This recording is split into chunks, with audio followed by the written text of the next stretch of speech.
긴급 속보입니다. 한국 연구원들이 납치됐습니다. 미네소타 한복판에서 통째로 사라졌습니다. 12시간 뒤 영상이 도착했습니다. 연구원들이 바닥에 묶여 있었습니다. 72시간 안에 전고체 배터리 원천 기술 설계도를 넘겨라. 안 넘기면 직접 머릿속에서 빼내줄게. 영상에는 중국 공작원들의 협박 메시지가 담겨 있었습니다. 연구원들 머릿속에는 전고체 배터리 기술이 들어 있었습니다. 미국이 15년 투자하고도 실패했고 중국은 20년 매달리고도 못 만든 기술입니다. 한국만 해낸 200조 원의 가치가 있는 기술이었습니다. 이 기술이 중국에게 넘어가면 한국 배터리 패권이 끝납니다. 한국 정부의 긴급 명령이 떨어졌습니다. 707 특임대가 즉시 투입됐습니다. 미국 미네소타 한복판으로 침투했습니다. 과연 707은 연구원들을 구출할 수 있을까요?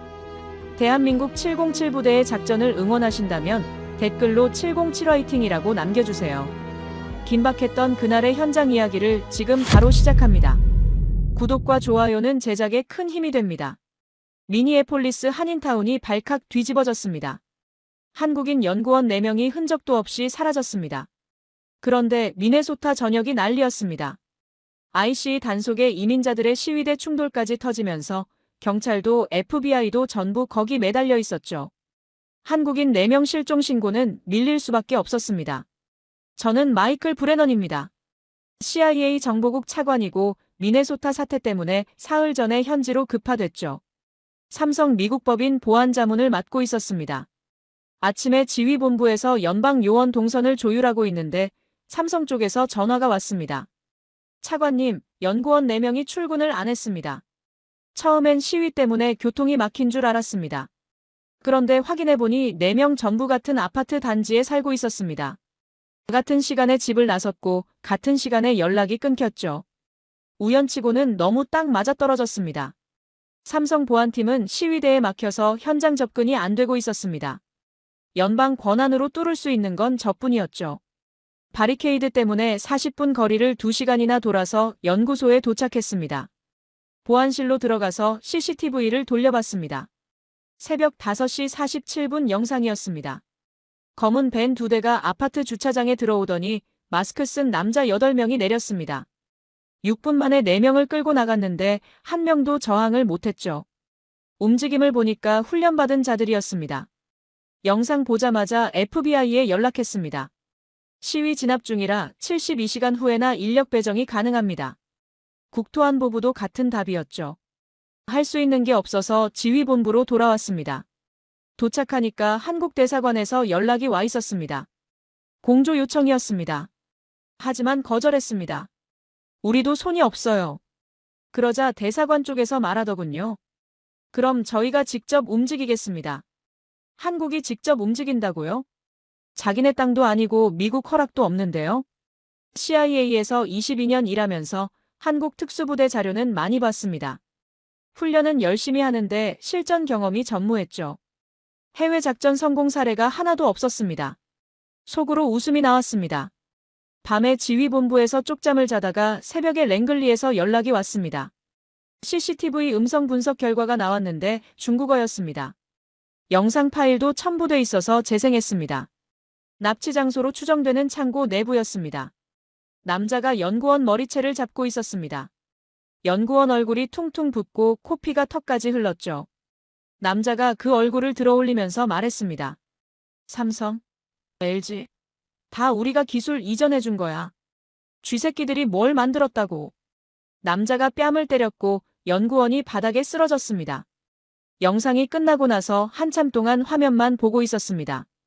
랭글리에서 보낸 분석 자료를 확인해보니 그 남자가 장웨이였습니다. 중국 국가안전부 소속 기술정보 수집조 리더였습니다. CIA가 6년째 쫓던 자였죠.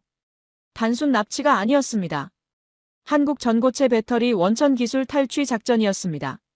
미국이 15년 동안 300억 달러 쏟아부어도 못 만든 기술입니다. 중국은 20년 매달려서 실패했죠. 한국이 그걸 해냈고 저 4명 머릿속에 그 기술이 전부 들어있었습니다. 삼성 시가총액보다 큰 200조 원어치였습니다. 보고서 끝에 자료가 하나 더 있었습니다. 연구원 박민수 씨가 납치 전날 딸과 통화한 녹취록이었습니다. 아빠, 내 생일 케이크 촛불 8개야. 아빠가 불어야 돼. 출장 끝나면 바로 갈게. 나 맨날 현관에서 기다릴 거야. 그래, 약속. 8살짜리가 지금 현관에서 아빠를 기다리고 있었습니다.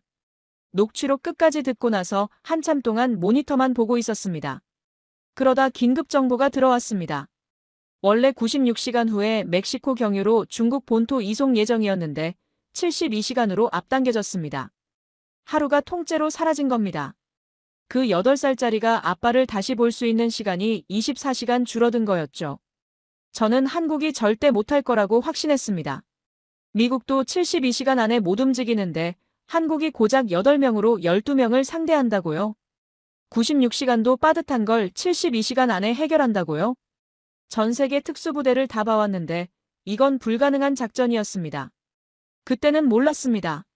며칠 뒤 제가 무엇을 목격하게 될지, CIA 22년 경력이 송두리째 흔들리게 될지, 한국이라는 나라를 완전히 다시 보게 될지, 한국 대사관에서 직접 움직이겠다고 했을 때 저는 웃었습니다. 그런데 진짜로 움직였습니다. 다음 날 오전에 랭글리에서 연락이 왔습니다. 한국발 민간 항공기 한 대가 시카고 오헤어 공항에 착륙했는데 승객 명단이 이상하다는 거였죠. 8명이 타고 있었습니다. 20대에서 30대 남성이었고 직업란에는 사업가라고 적혀 있었습니다. 랭글리에서 얼굴 사진을 한국군 데이터베이스랑 대조해봤습니다. 707 특임대 소속이었습니다. 한국 대통령 직속 대테러 특수부대죠. 그래도 저는 걱정하지 않았습니다. 미국 땅에서 한국이 뭘 할 수 있겠습니까? FBI도 국토안보부도 손 못 대는 상황인데요. 미국이 500명을 투입해도 못하는 걸 8명이 한다고요? 오후에 707이 미니애폴리스에 도착했다는 보고가 들어왔습니다. 민간인 복장으로 렌터카를 나눠 타고 시내에 분산 배치됐습니다. 그런데 문제가 생겼습니다. 시위대랑 경찰이 대규모로 충돌하면서 시내 주요 도로가 전부 막혀버렸습니다. 707이 예정했던 이동 경로가 완전히 차단된 겁니다. 창고까지 가려면 우회해야 하는데 우회로마저 바리케이드가 쳐져 있었습니다. 사방이 막혔습니다. 상황이 더 나빠졌습니다. 밤에 새로운 영상이 도착했습니다. 장회의가 직접 카메라 앞에 섰습니다. 한국 정부 보고 있나? 그가 손가락을 까딱거렸습니다. 시간을 바꾼다. 48시간이야. 못 믿겠어? 그가 손짓했습니다. 부하가 연구원 한 명을 끌고 왔습니다. 박민수 씨였습니다. 장회의가 권총을 꺼냈습니다. 총구를 박민수 씨 무릎에 겨눴습니다. 다음 영상에서는 진짜로 쏜다. 무릎부터 시작이야. 박민수 씨가 떨고 있었습니다. 제발. 가족이 있어요. 장회의가 박민수 씨 뺨을 때렸습니다. 닥쳐. 그가 카메라를 향해 돌아섰습니다. 한국군이 온다고? 와봐. 여긴 미국이야. 니들 관할권 밖이라고. FBI도 안 움직이는데 한국이 뭘 해? 미군 뒤에 숨어서 밥이나 먹던 놈들이. 돈이나 보내. 그게 니들 수준이야. 그가 이를 드러내며 웃었습니다. 한국은 약해. 원래 약한 나라야. 영상이 끊겼습니다. 손에 땀이 차올랐습니다. 72시간이 48시간으로 줄었습니다. 하루가 통째로 사라진 겁니다. 그 8살짜리가 아빠를 다시 볼 수 있는 시간이 24시간 줄어든 거였습니다. 저는 솔직히 707이 포기할 줄 알았습니다. 이동 경로도 막혔고 시간도 없고 인원은 고작 8명인데요. 미국 정부 지원도 없이 어떻게 하겠습니까? 그런데 랭글리에서 보고가 들어왔습니다. 707이 움직이기 시작했다는 거였습니다. 렌터카를 버리고 시위대 틈을 뚫어서 도보로 창고 쪽에 접근하고 있었습니다. 차도 못 가는 길을 걸어서 가고 있었습니다. 그 보고를 받고 잠깐 멈칫했습니다. 포기하지 않았습니다. 그때 한국 뉴스가 눈에 들어왔습니다. 박민수 씨 아내가 인터뷰하고 있었습니다. 남편을 살려주세요. 그녀가 카메라 앞에서 말했습니다. 눈이 벌겋게 부어 있었습니다. 딸이 매일 저녁 7시에 현관에 앉아 있어요. 아빠 사진 들고 문만 쳐다봐요. 밥 먹자고 해도 안 들어와요. 아빠가 현관에서 기다리래요 라고 하면서 그녀가 울먹였습니다. 제발요. 남편 좀 데려와 주세요. 목이 메었습니다. 지휘본부 밖에서 시위대 함성 소리가 들렸습니다. 유리창이 덜덜 떨릴 정도였습니다. 미니애폴리스가 불타고 있었습니다. 그 난리 속을 8명이 걸어가고 있었습니다. 8살짜리가 현관에서 기다리고 있는 아빠를 찾으러요. 저는 여전히 불가능하다고 생각했습니다. 48시간 안에 창고 위치 파악하고 12명 제압하고 4명 구출해서 빠져나온다고요? 미국이 72시간 걸린다고 한 작전을 8명이 48시간 안에 한다고요? 말이 안 됐습니다. 그런데 이상한 생각이 들었습니다. 저라면 진작 포기했을 겁니다. 707은 왜 멈추지 않는 걸까요? 707이 도보로 이동을 시작한 지 6시간이 지난 새벽 3시였습니다. 랭글리에서 이상한 보고가 들어왔습니다. 707이 창고로 직접 가지 않고 근처 폐공장 쪽으로 방향을 틀었다는 겁니다. 분석관도 의아해했습니다. 뭘 하려는 건지 파악이 안 됐습니다. 40분 뒤 위성 열화상 영상이 들어왔습니다. 폐공장 2층이었습니다. 중국 공작원 3명이 창가에 앉아 있었습니다. 노트북을 펴놓고 장웨이 본대랑 연락을 주고받고 있었습니다. 연락책들이었습니다. 707 대원 2명이 건물 뒤편에 붙었습니다. 배수관을 타고 올라갔습니다. 소리가 안 났습니다. 2층 창문 아래에 매달렸습니다. 선두대원이 손가락을 3개 폈습니다. 셋, 둘, 하나. 동시에 창문을 넘었습니다. 공작원 1명이 고개를 돌렸습니다. 눈이 마주쳤습니다. 입을 벌리려는 순간 손이 먼저 닿았습니다. 목이 감겼습니다. 기도가 막혔습니다. 3초 만에 축 늘어졌습니다. 옆에 있던 공작원이 총을 뽑으려 했습니다. 손목이 꺾였습니다. 뼈가 어긋나는 소리가 났습니다. 비명이 나오기 전에 입이 막혔습니다. 바닥에 눕혀졌습니다. 케이블 타이가 채워졌습니다.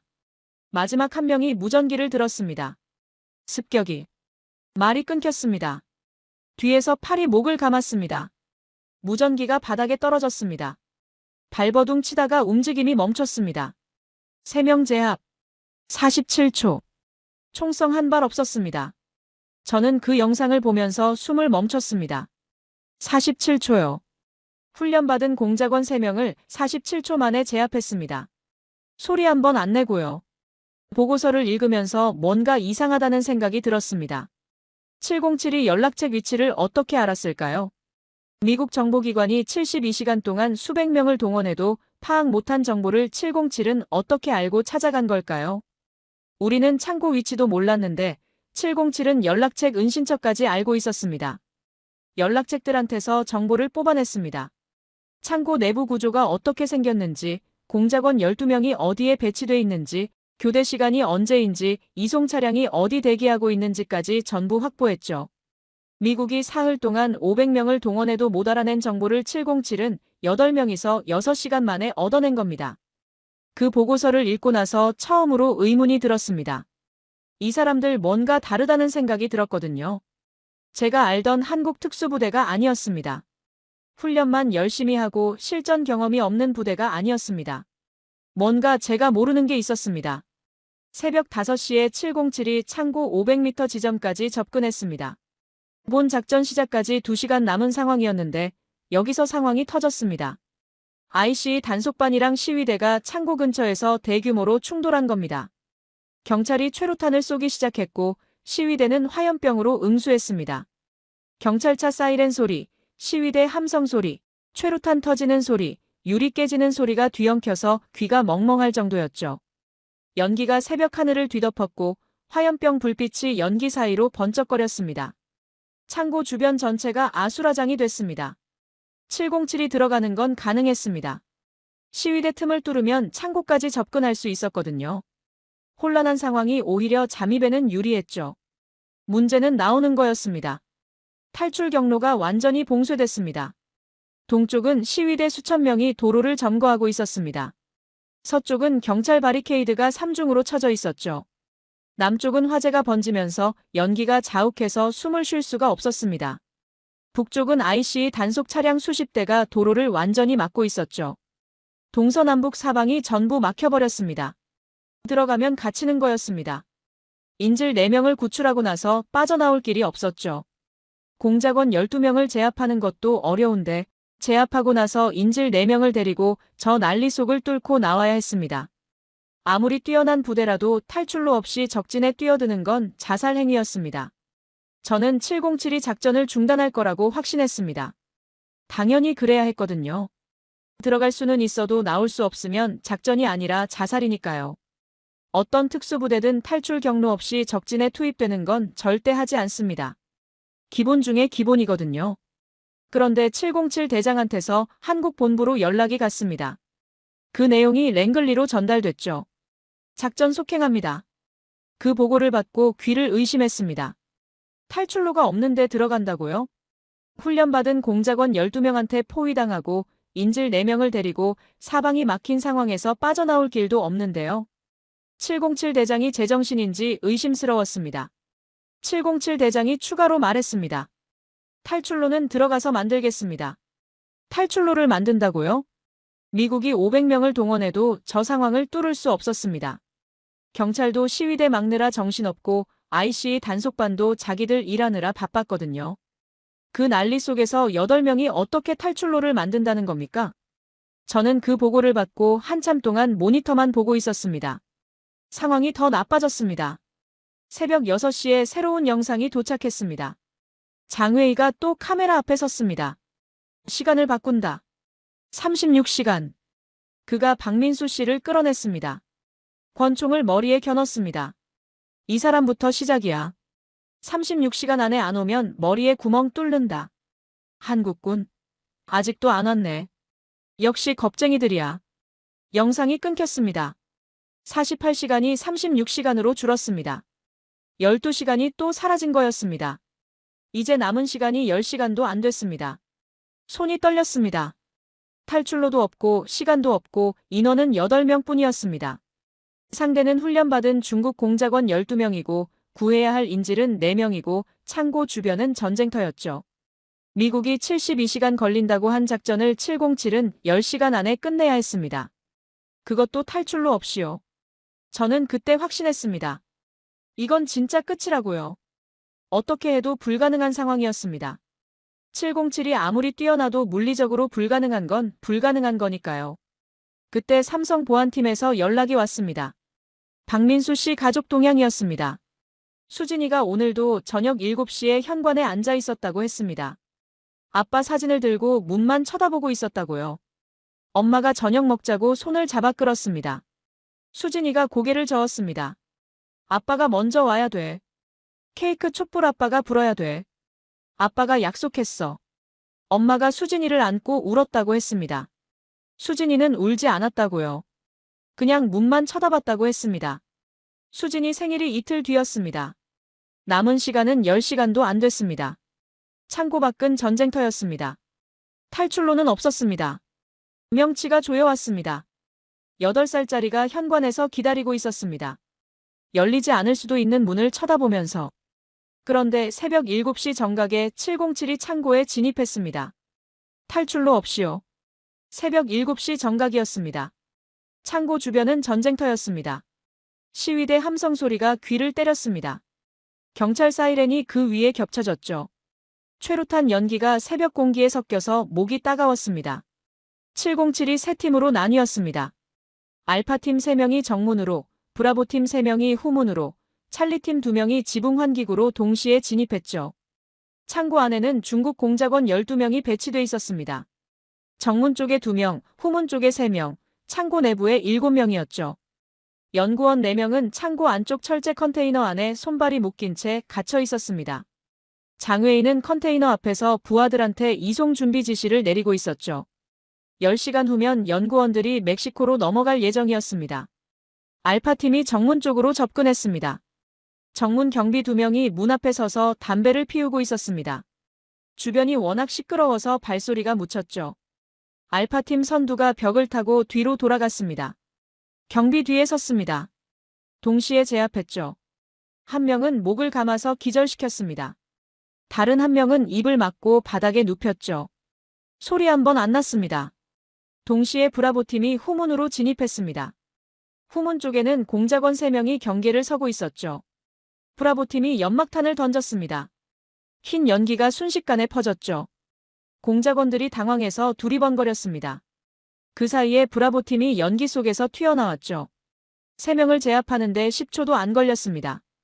입을 막고 바닥에 눕힌 다음 손목을 케이블 타이로 묶었죠. 찰리팀은 지붕 환기구로 들어갔습니다. 천장 철골 구조물을 타고 소리 없이 이동했죠. 컨테이너 바로 위에 자리를 잡았습니다. 아래 상황이 한눈에 들어왔죠. 인질 4명이 컨테이너 안에 묶여 있었습니다. 장회의가 부하 7명한테 뭔가 지시하고 있었죠. 그런데 문제가 생겼습니다. 후문 쪽에서 제압당한 공작원 1명이 쓰러지면서 무전기 버튼을 눌렀습니다. 무전기에서 잡음이 흘러나왔죠. 장회의가 고개를 돌렸습니다. 뭔가 이상하다는 걸 눈치챈 겁니다. 후문 확인해. 부하 1명이 후문 쪽으로 걸어갔습니다. 브라보팀이 숨어있는 쪽이었죠. 그 부하가 후문에 도착하면 제압당한 공작원들이 발각되는 거였습니다. 작전 전체가 틀어질 수 있었죠. 707 대장이 즉시 명령을 내렸습니다. 지금 간다. 알파팀이 창고 안으로 들어왔습니다. 후문 쪽으로 가던 공작원이 뒤를 돌아봤죠. 알파팀을 보자마자 총을 뽑으려고 했습니다. 알파팀이 더 빨랐죠. 소음기 장착 권총으로 2발을 쐈습니다. 공작원이 쓰러졌죠. 소리는 거의 안 났습니다. 하지만 공작원이 쓰러지는 걸 다른 공작원들이 봤죠. 습격이다. 창고 안이 순식간에 아수라장이 됐습니다. 공작원들이 총을 뽑았습니다. 707 대원들이 엄폐물 뒤로 몸을 숨겼죠. 총성이 창고 안에 울려 퍼졌습니다. 총알이 철제 선반에 부딪히면서 불꽃이 튀었죠. 그 틈에 브라보팀이 후문에서 창고 안으로 진입했습니다. 공작원들 뒤쪽이었죠. 공작원들은 알파팀한테 집중하느라 뒤를 못 봤습니다. 브라보팀이 뒤에서 공작원 2명을 제압했죠. 목을 감아서 순식간에 기절시켰습니다. 그런데 또 문제가 생겼습니다. 공작원 1명이 수류탄을 꺼내 들었습니다. 더 가까이 오면 다 죽는다. 창고 안이 얼어붙었습니다. 수류탄 터지면 인질들도 다치는 거였죠. 컨테이너가 바로 옆이었으니까요. 707 대장이 손짓으로 대원들을 멈췄습니다. 공작원이 수류탄 안전핀에 손가락을 걸고 있었죠. 찰리팀 대원 1명이 천장에서 조준했습니다. 소음기 장착 권총이었죠. 방아쇠를 당겼습니다. 한 발. 공작원 손등에 맞았습니다. 수류탄이 바닥에 떨어졌습니다. 알파팀 대원이 달려가서 수류탄을 집어들었습니다. 안전핀이 아직 꽂혀 있었습니다. 터지지 않았습니다. 나머지 공작원들이 항복했습니다. 총을 버리고 손을 들었죠. 707 대원들이 공작원들 손목을 묶고 무장을 해제시켰습니다. 그런데 장회의가 없었습니다. 타겟 위치 확인해. 알파팀이 창고 안을 훑었습니다. 컨테이너 뒤, 선반 사이. 없었습니다. 여기야. 브라보팀 대원이 외쳤습니다. 창고 구석이었습니다. 장회의가 거기 있었습니다. 박민수 씨 목에 칼을 대고 있었습니다. 등 뒤에 비상구가 있었습니다. 도주하려던 거였습니다. 움직이면 목을 딴다. 장회의가 소리쳤습니다. 칼날이 박민수 씨 목에 닿아 있었습니다. 살같이 눌려서 빨간 선이 생겼습니다. 총 내려놔. 다 내려놔. 장회의 눈이 충혈되어 있었습니다. 하지만 아직 겁먹지 않은 눈이었습니다. 협상할 수 있다고 생각하는 눈이었습니다. 707 대원들이 멈췄습니다. 조준경 너머로 장회의 얼굴이 보였습니다. 3m 거리였습니다. 하지만 박민수 씨가 방패였습니다. 쏠 수 없었습니다. 장회의가 웃었습니다. 한국군이 여기까지 왔네. 인정해줄게. 대단하다. 근데 끝이야. 그가 칼을 박민수 씨 목에 더 밀착시켰습니다. 박민수 씨 얼굴이 창백해졌습니다. 숨을 못 쉬고 있었습니다. 이 사람 목 따이는 거 보고 싶어? 전고체 배터리 기술 다 들어있는 머리야. 죽으면 니들도 손해잖아. 총 내려놔. 비켜. 나 나가게 해줘. 장회의가 이를 드러냈습니다. 한국군이 뭘 할 수 있겠어? 여긴 미국이야. 니들 땅이 아니라고. 미군 없으면 아무것도 못하잖아. 니들은 원래 약해. 707 대장이 천천히 총을 내리는 신용을 했습니다. 알았다. 내려놓겠다. 진정해. 나가게 해줄게. 장회의 입꼬리가 올라갔습니다. 긴장이 풀렸습니다. 이겼다고 생각한 겁니다. 그 순간이었습니다. 천장에서 움직임이 있었습니다. 찰리팀 대원이었습니다. 철골 구조물 위에 엎드려 있었습니다. 장외의가 눈치채지 못한 사각지대였습니다. 조준했습니다. 방아쇠를 당겼습니다. 소음기에서 낮은 소리가 났습니다. 장외의 손목에 정확히 맞았습니다. 뼈가 부서지는 소리가 창고에 울렸습니다. 칼이 바닥에 떨어졌습니다. 쇳소리가 났습니다. 으악! 장외의가 비명을 질렀습니다. 손목을 움켜쥐었습니다. 피가 손가락 사이로 흘렀습니다. 박민수 씨가 몸을 비틀었습니다. 장외의 팔에서 빠져나왔습니다. 앞으로 쓰러졌습니다. 707 대장이 달려들었습니다. 장외의를 바닥에 눌렀습니다. 얼굴이 콘크리트에 부딪혔습니다. 코뼈가 꺾이는 소리가 났습니다. 팔을 뒤로 꺾었습니다. 케이블 타이가 채워졌습니다. 타겟 확보. 무전이 나갔습니다. 끝이었습니다. 장외의가 바닥에 엎드린 채 고개를 들었습니다. 피가 흐르는 입으로 중얼거렸습니다. 불가능해. 한국군이. 어떻게? 여긴 미국인데. 니들이 어떻게? 아까의 자신감은 사라지고 없었습니다. 눈에 공포만 남아 있었습니다.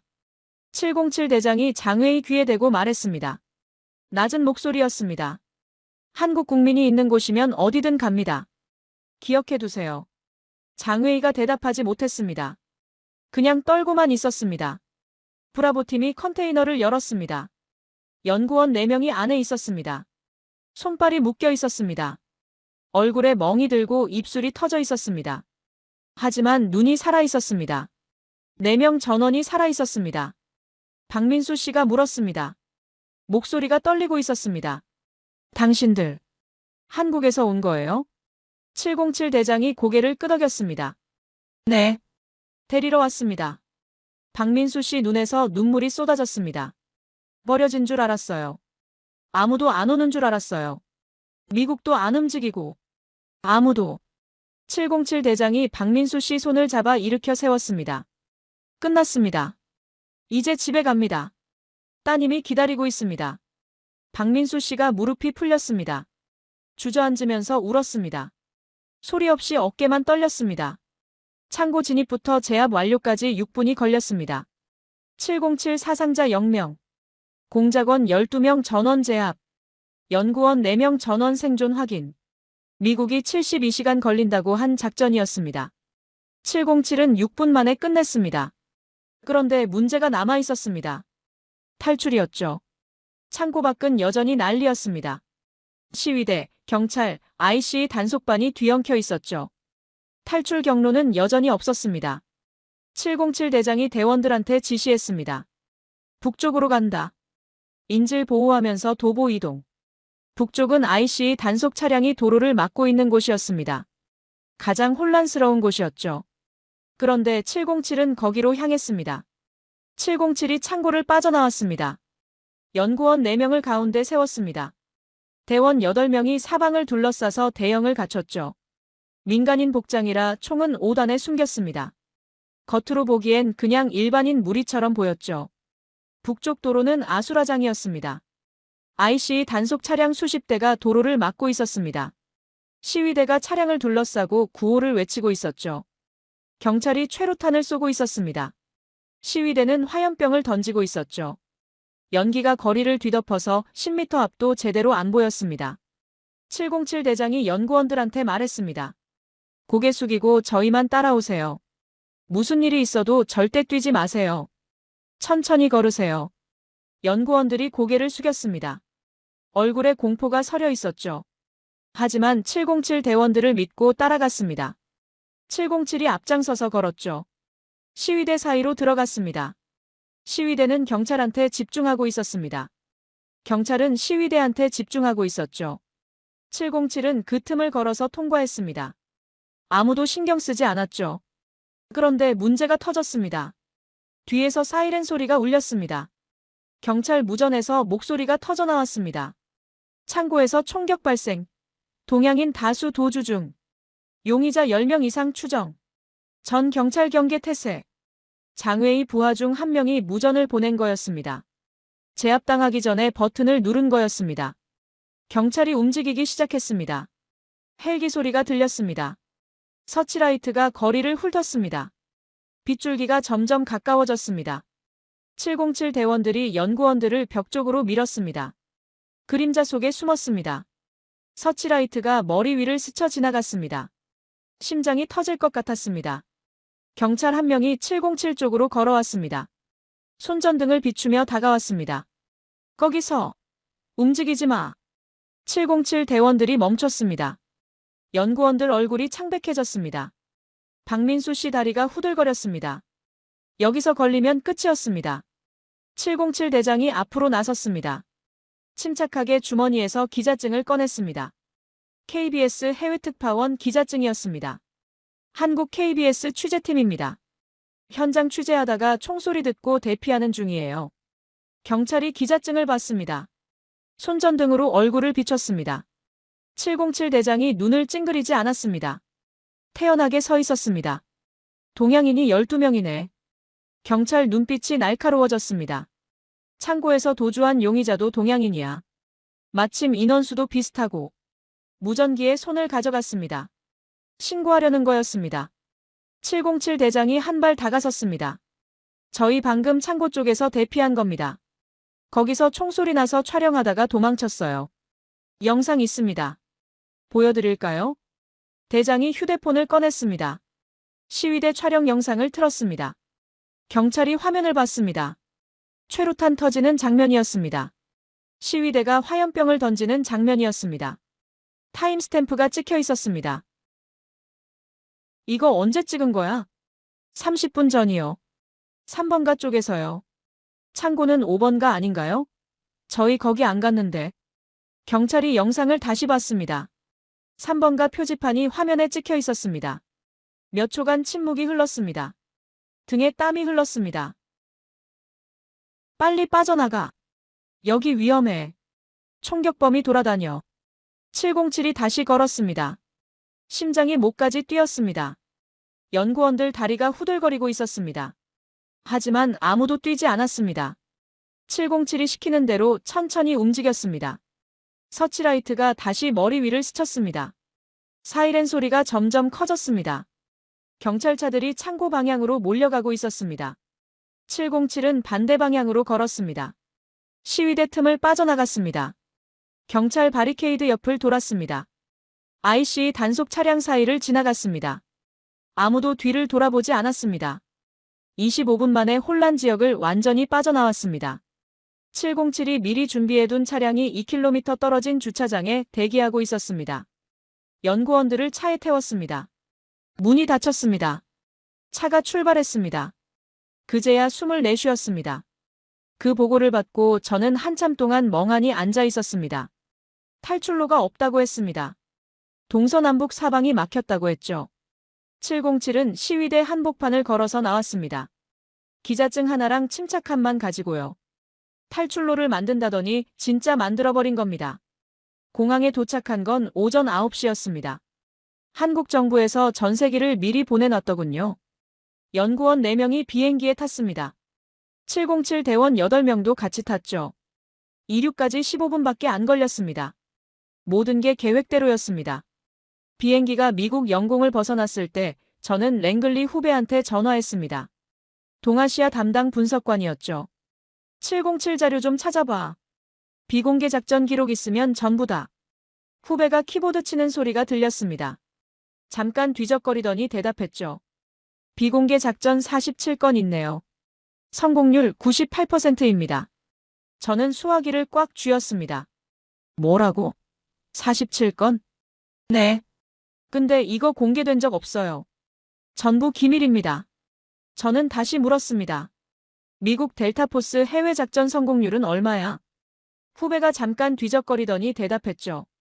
공개된 기록 기준으로 92%입니다. 92%였습니다. 707은 98%였죠. 미국 최정예 특수부대보다 높았습니다. 저는 창밖을 봤습니다.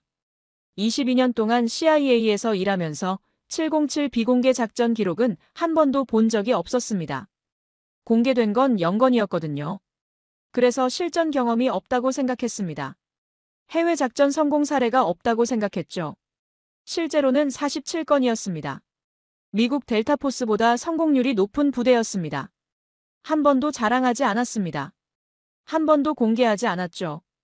저는 한국을 완전히 잘못 봤습니다. 훈련만 열심히 하고 실전 경험이 없다고 했습니다. 해외 작전 성공 사례가 없다고 했죠.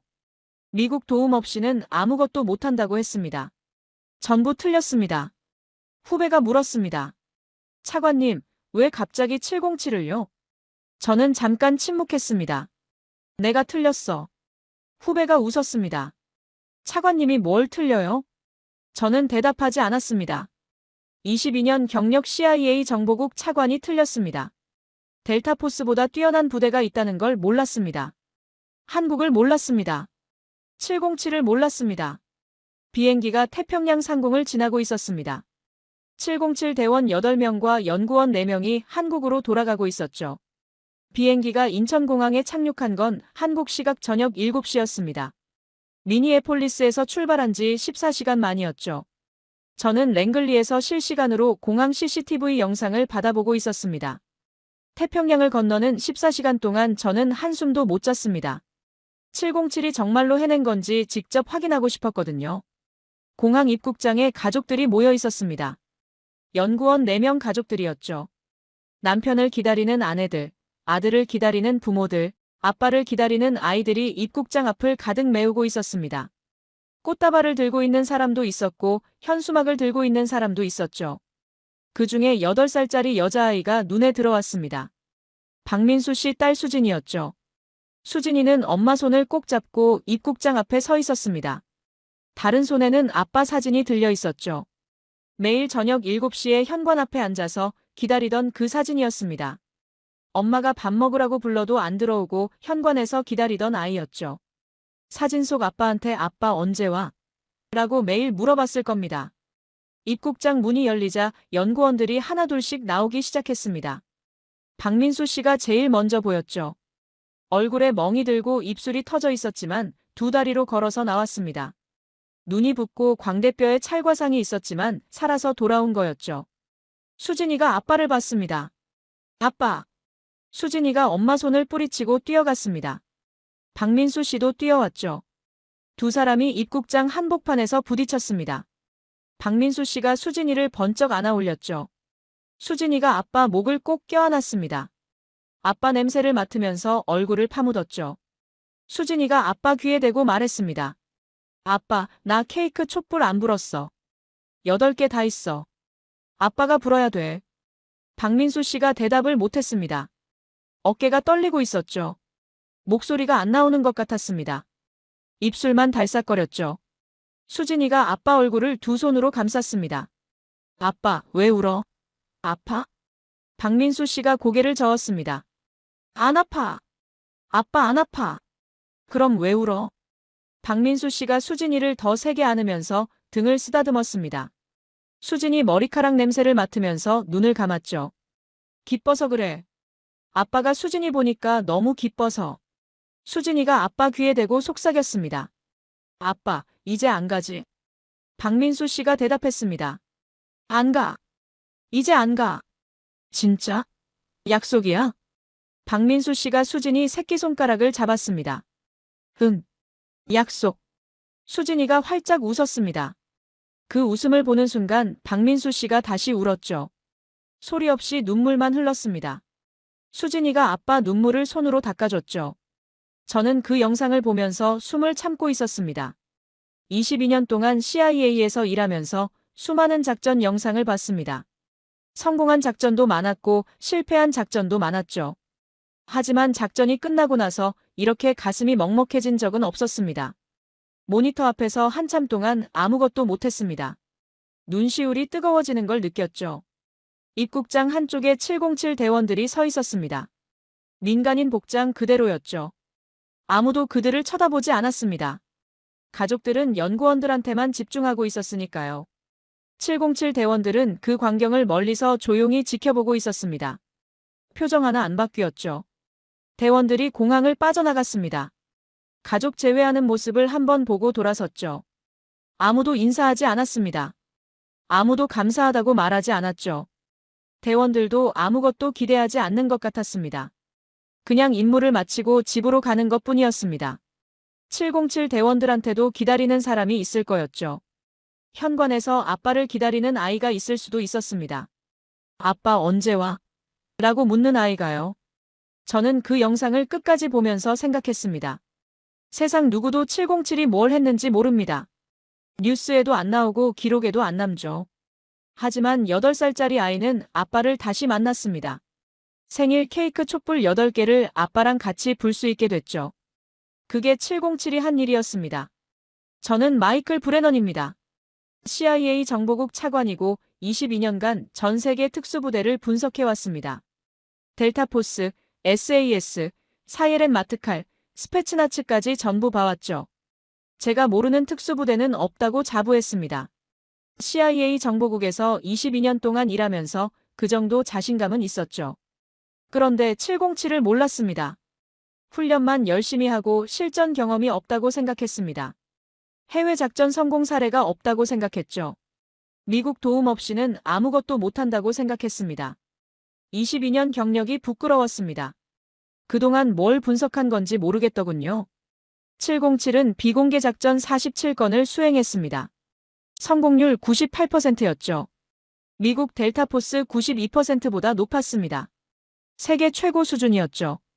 그런데 한 번도 자랑하지 않았습니다. 한 번도 기자 앞에 서지 않았죠. 미국이 72시간 걸린다고 한 작전을 707은 38시간 만에 끝냈습니다.